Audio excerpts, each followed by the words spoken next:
The 1965 Ford GT40 Roadster. Ford was becoming frustrated with the continuing success of Enzo Ferrari's racing machines. It came to a point that Henry Ford II was given an offer by Enzo to buy the company for an unheard of $18 million. The buyout ended up falling through and Ford was left on its own to develop a racing team that could compete on the European circuits. Due to the non-compete pact between American automakers, Ford knew it would have to look outside of its Dearborn, Michigan team for talent. To make a long story short, Ford took over a GT racing project from Lola, hired a prominent racing manager in John Wyer, and then designed the original GT40s to be raced in 1964.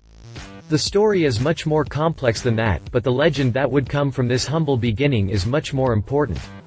The initial GT101 chassis was essentially uncompetitive and Ferrari continued to run away with victories.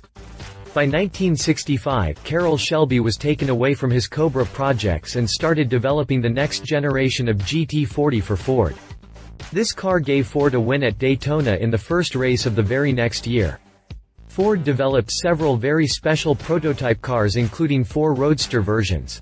Until more modern times, the GT111 chassis was thought to have been destroyed, but a chance find in London several years back led to its discovery.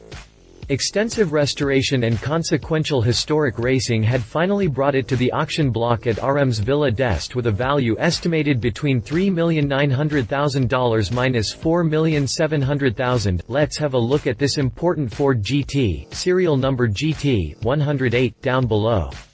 Continue reading for more information. Exterior: the 1965 GT40's roots undeniable. Its long and low hood with those dual cutouts sunken deep into the bodywork are dead giveaways of the car's heritage. Further back, the similarities fade.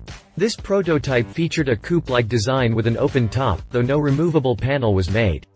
Thin doors with no pillars gave access to the cockpit. This is a huge departure from the conventional doors found on other GT40s, with their roof sections molded onto the door pillars. The rear section does revert back to the GT40's more standard design. It has a long rear deck to accommodate the engine, while the tail end wraps back under the car for an aerodynamically smooth area for wind to whip past. The 2 large exhaust pipes protrude through the rear grille, giving it a true race car look. 2 brake lights, 2 taillights, and towing brackets constitute the only other notable features. The car's overall look is beautiful. Its white paint and blue racing stripes give it that something extra, while those wire wheels and fat old-school rubber make it a time capsule piece untouched by modern racing technology. Interior: the cockpit of the GT40 is all business. 2 seats feature thick bolsters with the classic vented center inserts the GT made famous. The dash is a no-nonsense panel with gauges and switches that kept the engine in check. A 3-spoke steering wheel points the car, while a outboard-mounted gear shifter and floor-mounted pedals controlled the powertrain. Simplicity runs rampant here, and that's just fine for a prototype racer. The frills and thrills are found only in the small, functional details and are appreciated only by those with an eye for such. We particularly love the gearshift pattern sound on the windshield, just above the shifter. One bit of interesting history: it said Henry Ford II was given a hot lap demonstration at the LAX airport in this very GT40.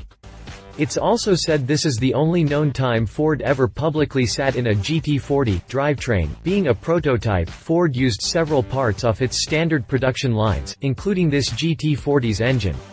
It's a 289 cubic inch V8 found in things like the Ford Fairlane and Mustang. However, Ford didn't leave this Cobra spec V8 alone. Beautiful individual plenum stacks breathe into 4 Weber 4.8 IDA carburetors. Custom headers pump exhaust up and around the rear suspension, twisting and turning along the way. Ford claims the V8 made 380 horsepower. Mated to the V8 is a 4-speed, Collodi T37 manual transaxle with its shifter mounted near the right door seal, next to the driver's right hand. Auction selling price: the last time this car rolled across the auction block was 2011. The ultra-high-end collector car market was beginning to really heat up after the Great Recession of 2008 and buyers were willing to shell out higher dollar amounts. That's clearly evident with the GT40 108 selling price of $6.9 million. Ford GT40 design, production, and history: the Ford Motor Company and its leader, Henry Ford II, were hell-bent on defeating Ferrari. After the decision was made to develop and build a car that could compete with the Italians, Ford Advanced Vehicles (FAV) started to handle the project. Little concern was paid to how much it would cost to create the car, and the best engineers and designers were contracted. The chassis and body panels of the car were to be designed and built by Abbey Panels. Eric Broadley, whom had just designed a similar car, was in charge of the overall design. Another Englishman named Len Bailey was tasked with chassis design. The chaotic project was all to be overseen by team manager John Wyer. Many parts of the subsequent design were borrowed from the Lola MKV GT. Parts were changed from aluminum and replaced with steel for strength. This added weight called for the use of a big V8 engine, and the model used in the Fairlane was chosen as best. Its 4.3-liter push-rod overhead valve setup delivered 350 horsepower.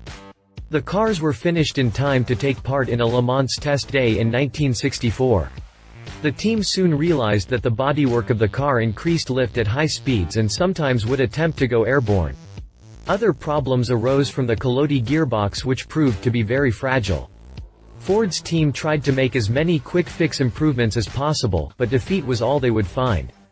After Ford brought on Carroll Shelby, the GT40's journey was reversed with a third-place finish at Daytona in the first race that year.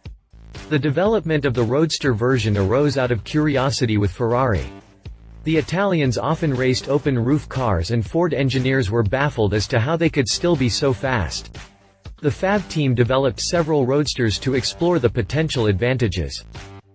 GT111 chassis. Chassis number 11 is one of the most important of all the 12 pre-production GT40s.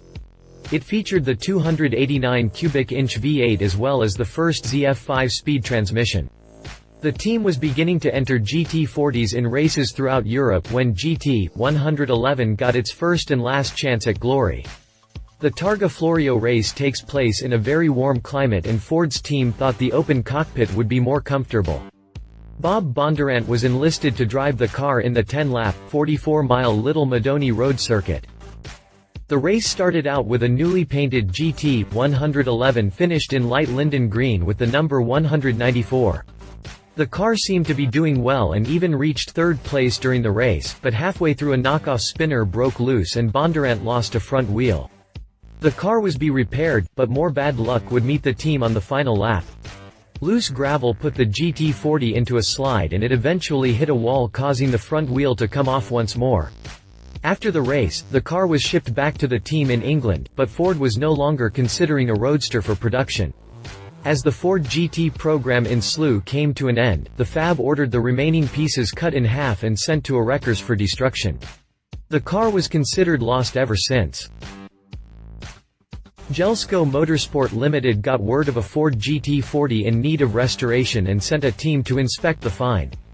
In an old garage in Stratford, East London, the GT111 was sitting on top of an old mattress. Luckily it had been kept off the ground, because that minimized the amount of deterioration and rust present. Ronnie Spain is considered the foremost authority on the GT40, and he was called in to verify the find.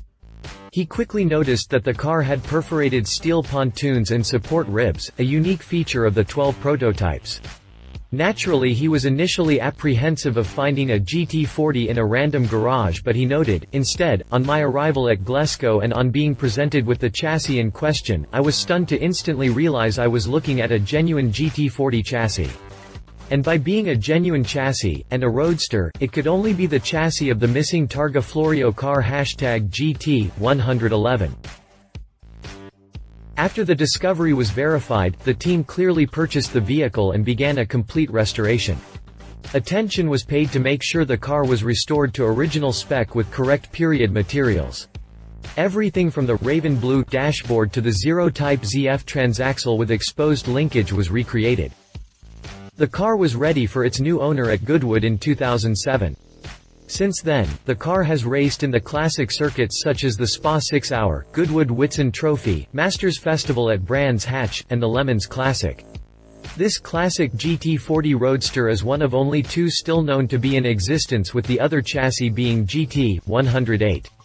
That car was the first of the 4 Roadsters built by FAV. It was never involved in an actual race, but rather served as a testbed for the ZF transmission. The one advantage that it has is that it survived in original condition and is the only car wearing its original nose. Nonetheless, GT111 is certainly the most storied car of the group. As such, it fetched nearly $3 million at the auction's Villa d'Este event back in 2011. Love it. Historically significant ZF transmission, very rare. Henry Ford two-road in the passenger seat. Leave it. Not fully original, not a production GT40.